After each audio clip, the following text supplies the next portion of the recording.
আরে বাবা, পুজো তো চলেই এলো, পুজোর আর কদিন বাকি। তো সকালবেলা তো ঘুম থেকে উঠে চা বিস্কুট খেয়ে নিলাম, আর তারপর বসে পড়েছি এই এক রাশ জামা কাপড় নিয়ে। আরে বাবা, এগুলো আমার জামা কাপড় না তো, দেখে তো বুঝতেই পারছো এগুলো গোপু ভাইয়ের জামা কাপড়। আরে আমাদের সমস্ত জামা কাপড় গোছাচ্ছি, আলমারি গোছাচ্ছি, ঘর পরিষ্কার করছি, আর গোপু ভাইয়ের জিনিসপত্র গোছানো হবে না? এটা কি করে হয়? আমি তো তাই সকাল সকাল উঠে আজকে ভেবে রেখেছি যে না, আজকে আমি এই কাজটাকে উদ্ধার করবই করব।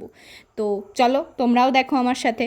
গপু ভাইয়ের জামা কাপড়গুলোও একটু তোমাদের দেখা হয়ে যাবে, আর আমারও তোমাদের সাথে শেয়ার করতে করতে সব কিছু গোছানো হয়ে যাবে। তো ফার্স্টে আসছে একটা পঞ্চু সোয়েটার, এটা গপু ভাইকে একটা দিদি দিয়েছিল। আর এটা হলো আরেকটা সোয়েটার যেটার সাথে টুপিও আছে, আর এটা আমি আগের বছর গপু ভাইয়ের জন্য এনেছিলাম। আর এটা হলো আরও একটা টুপি। আর এই জামা দুটো মানে সোয়েটার দুটো ঝন্টি দিদি 2 বছর আগে ওর জন্য এনেছিল।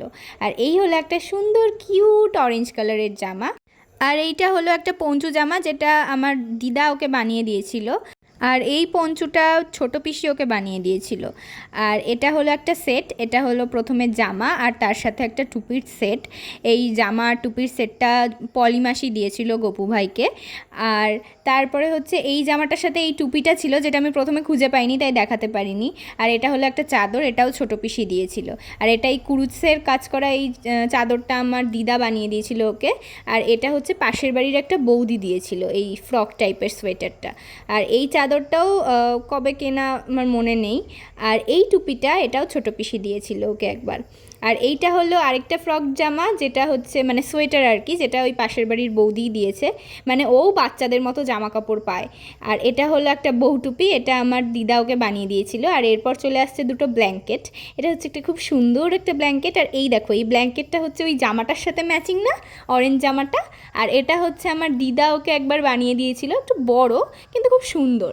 আর এরপর তো আমি এগুলো সমস্তগুলো একটা পলিথিন ব্যাগে করে গুছিয়ে সুন্দর করে রেখে দেবো, যাতে শীত আসলে এগুলোকে গরু খোঁজা না খুঁজতে হয়। আর তারপরে সুন্দর করে এটার উপরে এবার লিখেও রাখবো, যাতে পলিথিন ব্যাগগুলো খুলে খুলে না দেখতে হয়, ওপর দেখলেই বোঝা যায় যে ভিতরে কী জিনিসপত্র আছে। আরে বাবা, শুধুমাত্র আমার শেয়ার করার ইচ্ছা থাকলেই তো হবে না, এত বড় ভিডিও তো হয় না ইউটিউবে।